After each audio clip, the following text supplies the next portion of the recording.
Hello again, everyone, and welcome back to Reddit Aliens. I'm John, and as always, thank you so much for being here. Straightforward, little dark topic, let's do it.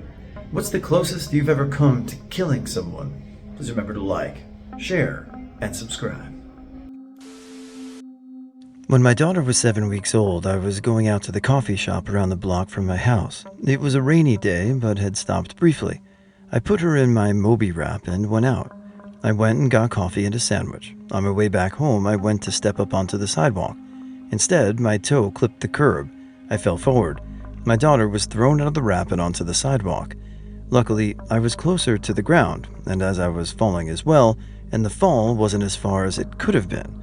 She began to cry immediately, and all I could do was sit on the wet sidewalk, rocking back and forth crying, as a woman was standing next to me saying, "Oh my God, oh my God, oh my God." I didn't have my cell phone with me because I was just running out. A kind gentleman let me use his, and I called my husband, who was working around the block. He was there in seconds. We went to the emergency room, got lots of tests done, watched as my 7-week-old daughter was placed in a CT scan. I felt so helpless. She was completely fine. It was the worst day of my life. I can still close my eyes and see her falling to the ground. Although this experience was terrifying, it taught me some important lessons. Kids are resilient. If they cry immediately, they're probably okay. If they move immediately, they're probably okay. You're gonna F things up as a parent, so be easy on yourself. I operate heavy equipment, dozer excavators. These things weigh over 30 tons on the light side for perspective. Anyways, we had just started a brine pond project and had just hired some new laborers. They were as green as they come, lol. Anyways, I used my two-way radio to ask them to come over to where I was to tear down a set of barricades so I could proceed. One of the laborers literally ran right up beside my machine without making direct eye contact or radio contact. Industry standard is to do so I can safe out the machine. I was backing up at the time, so I was watching behind my machine. When I turned around to go forward, the laborer literally 2 inches from my tracks. Needless to say, I've never pressed the engine decal pedal as fast as I did in that situation. If I was new to the machine or inexperienced, the guy would have been an empty toothpaste roll on the ground. I had a girl that bullied me daily in 9th grade. She told me to kill myself almost every day and that I was worthless. She threatened to beat me up and even threatened that she would kill me. I went to the counselor and she said it was nothing and I should just ignore it. No one wanted to help me. There was one day she cornered me on the stairs. There were multiple stories and I was on my way to class. She was standing next to the railing yelling at me, telling me how worthless I was and I should just jump off the roof to save everyone the annoyance of knowing me. For a split second I considered pushing her over the railing. We were on the 3rd floor, so I don't know if she would have died or just been severely injured. Regardless, I considered it for 1.5 seconds before I snapped back into reality and just took off down the stairs. I've never been a violent person with violent thoughts, but if she had gotten physical with me, I don't know what I would have done. I was 13 at the time, and I'm 25 now. I still remember it sometimes and shudder. I've never had a thought like that since. My wonderful husband had several brain tumors and died a horrible, painful death. After he died, shortly before our 25th anniversary, 5 different people told me how lucky I was to be a widow and not divorced, like them. Had an abusive stepfather when I was a kid, a bit pedo-creepy, would do things like accidentally let his robe gap open with no underwear on, would start tickle fights as an excuse to get gropey, that sort of thing. That was nothing next to the beatings, gaslighting, manipulation, and other varieties of psychological and physical torture. I hated him more than I've ever hated anyone in my life, and one night I decided to try and make rat poison tea. Turns out the rat poison we had wouldn't dissolve in the tea. It's for the best. He's still an asshole, but at least I'm not a murderer. When I was like 14 or so, I was on a swing at a park. I was going about as high and fast as that swing could possibly go. A kid who couldn't be older than 2 wandered directly in front of me as I was coming down. I slammed my feet on the ground and stopped myself about an inch away from her. My hands started to bleed from the chain, but at least I didn't drop kick a 2-year-old all the way across the park. The mother saw the thing happen, but she was too far away from us to do anything in the moment, but she ran over crying and thanking me for stopping. My roommate wanted to rearrange the dorm room in college. We had bunk beds. I said we need to break down the top bunk into pieces, take the mattress off, then the bottom spring bit, etc. She said, "No, we got this. We can just pick it up as a whole unit." I told her I do not possess enough strength to do that. She told me it would be fine. So we lift this bed whole, straight off the bottom bed pegs. The height difference between us is over a foot, so I kind of dropped it, trying to even it out with her end. And, shock of all shocks, it ended up falling. She was back against a windowsill. She tripped and fell back, and her head caught the windowsill, and the bed came down on her. One of the legs caught the sill, and her head ended up being trapped between the bottom rung of the bed ladder and the sill. We had to yell and get some help. If that leg wouldn't have caught the windowsill, she would have had the whole weight of the bed come down on her exposed neck, breaking her neck, probably crushing her throat, and who knows what else. Honestly, she was literal inches from death. We had to pause and just let that sink in for the rest of the night. The beds still got moved, though. I mean, that's incredible luck, because that really could have ended 5 different ways, and 4 of them probably could have ended up with her being seriously injured, if not dead. So, glad it worked out, and I hope there was a lesson learned there. I had started a grease fire in a pot on the stove while cooking for a date. Panic set in, and it was kind of a big fire. Only thing I could do and think of was baking soda would be the only thing to put it out, because that's what they taught us in school, right? Ransacked my cupboards, couldn't find it. Next best thing that came to mind, dirt from outside. Ran outside to get some dirt, told her not to pour water on it, and that I'll be right back. As I'm out there, I hear her scream and a flash of orange. My heart sank and I froze for a second. Did I just kill my date? Back inside, she's fine. Fire is smaller, but still going. My walls and ceilings are scorched. I ask her what happened. She replied, she poured milk on the fire because milk is thicker than water. Okay. Anyway, no one was harmed in all this, thankfully, except my bank account when my security deposit didn't cover the damages done when I moved out later. Oh well. I do have more fire stories from that apartment. Pretty sure my landlord thought I was an arsonist, or a dumb kid on the first time living alone, pretending to be an adult. When I was 15, I carried my 2-year-old cousin down a flight of stairs, when I tripped and we fell down 3 steps. She fell in the back of her head, and I on top of her. It took a split second before she started crying, and I thought she was dead. Thankfully, she was fine, but I'm so glad she didn't fall harder or over the handrail, or else she would have fallen at least 3 meters and would probably be dead. This unattended kid ran into the street as I turned into it. Didn't even see him at all because of how tiny he was. Just heard something hit my side view mirror, and that's when I saw him rubbing his head. Stepdad spit in my mom's face after not having abused her in over 5 years, so I shoved him, and he said he was going to come back and kill us and ran out the door.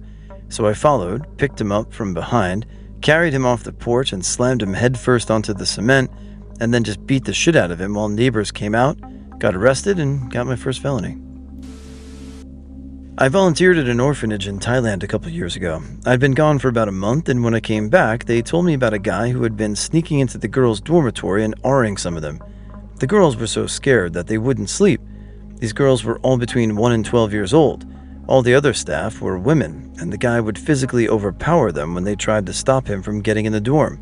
I'm a paramedic by profession, so I have a bit of personal respect and value for human life, but this guy had crossed so many lines.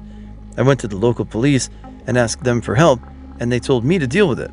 I waited right outside the door of the girls' dorm until about 2 a.m. with a large bamboo pole. I didn't want to kill him, but honestly I didn't have any problem if it came to that. As soon as I saw the door open, I rushed him and knocked him over the porch railing. He had a machete, but he dropped it when I tackled him. I jumped over the railing and started beating him as hard as I could. I'm not a tiny guy, and I also have combat training, so I was quite effective. He fought back, but I had the size advantage and I was raging. After about 2 minutes, I realized that I had broken my hand and quickly grabbed the bamboo pole and swung it around as he tried to get up and run away. It nailed him in the side of his head and sliced most of his right ear off. I swung it again, and it knocked him out. He ended up with a broken nose, left cheek, missing ear, dislocated right shoulder, and broken left arm and hand. I broke all the fingers in his left hand as well. I stopped just short of killing him, but not because I didn't want to. I knew that if I did kill him, I would have to live with that, and I didn't want to give him that power. I already have a ton of guilt just from patients who have died in the field or in the ambulance. I couldn't bear to kill someone in cold blood like that, even if it was justified. I ended up walking away with just a broken right hand and some bruises and sprains. The girls got to go to sleep though. To this day, he hasn't been back. TL, DR. I almost killed a child artist that terrorized an orphanage. Nurse here. Unit was very busy, and I mentioned to a patient we needed to start her on antibiotics. Patient consented. I hung penicillin, only to find out our computer said she's anaphylactic allergic to penicillin. Incredibly, she must have outgrown her childhood allergy. Beat myself up for a long time for that near miss. Won't make that mistake again. Mom was in an abusive relationship for about 8 years. About 6 years into it, me and my ex stopped by to pick Mom up as she said the guy was drunk and she wanted to leave. We arrive, and as I approach the front steps, I look up into the glass door and see a pair of hands shove my mother out of view. She went effing flying. I raged out, grabbed an axe that was nearby. Dude would chop trees on property and sell bundled firewood. As the guy stepped out front and downstairs, I chased him around the perimeter of the property whilst almost blacked out in anger. A buddy of his, who was staying there temporarily, was on the side of the house smoking a cigarette and tackled me. Luckily, the axe didn't penetrate my chest, seeing as I landed face down with the axe pinned against me. Could have been all types of messy in two ways. Fast forward about 2 years, and abusive guy gets into a car wreck and passes away about 2 months after I get into a car wreck on the same street in a similar truck and walked away with cuts and bruises. I've decided if some way somehow I ever find out the man who molested my 4-year-old sister and gave her an STI, which her finding out about later in life was a large part of her suicide, that he will die. The chances are slim next to none that it will ever be discovered who the person is, and he can already be dead for all we know. But if I ever found out, I'd send his effing head to his family for what he did. Had a patient who was essentially a vegetable. I had to wrestle with him and keep him pinned to the bed. Most of his muscles had contractions, but he was still shaking and stuff due to the pain we were probably inflicting on him, while the nurse pumped fluids out of his lung through a hole in his neck. This guy's entire existence was just lying in bed, being in pain, semi-choking on the fluids his body was producing inside of his lungs, only to be pinned down, have us remove the worst parts of it, and the cycle to begin anew every hour or so. It was heartbreaking. This was not healthcare, this was torture. It would have been more humane to let him die. I felt ashamed and still do because I could not bring myself to kill the man. User Avatar Level 1, Magnetic Magus. 4 years ago, my younger sister was in middle school. She took a very sudden and unexplained dip in personality. She went from being bouncy, sunny kid who loved going outside and seeing her friends to kind of reserved and struggling to keep her grades up. Her friends stopped coming around, crazy rumors about her started, and she was just overall really depressed and nervous. Our parents were very into the just suck it up mentality, so they told her to just push through and be better. I tried to get her to tell me what had happened, and she told me the same thing she told our parents, that kids at school were bullying her and her friends were being mean. I didn't buy it, but there was nothing I could do. One day at the dinner table, we were all talking about town gossip, as was family custom, and my mom brought up how a teacher at my sister's school was looking for a hand in getting rid of some old furniture from his late father's house, and that my mother had volunteered the family to help out this coming weekend. My sister immediately broke down into having sobs, howling at the top of her lungs as though someone had died, and you could probably guess where it went from there. She confessed that her teacher's son, who was a sophomore when my sister was in 7th grade, had assaulted her. Then, when she tried to tell the teacher about it, he shut her down and called her a liar and said he would fail her if she tried to tell anyone about it. I had to spend the following day in class with this asshole while my parents sorted out how to handle the situation, and it took everything I had not to lose my shit on this kid. I'm not a violent person, but I had to sit there with him a foot away, and all I could think about was smashing his face into the tile until the light left his eyes. That was over 10 years ago, and he's in jail now, but I still think I'd have to contain myself if I was in the same room with him again. Let me just start by saying my dad was extremely abusive, mentally, physically, and emotionally. He beat on my mother and I quite a bit. He also hunted a lot, deer mostly, and it was a big tradition in our family for the uncles and cousins to all go together.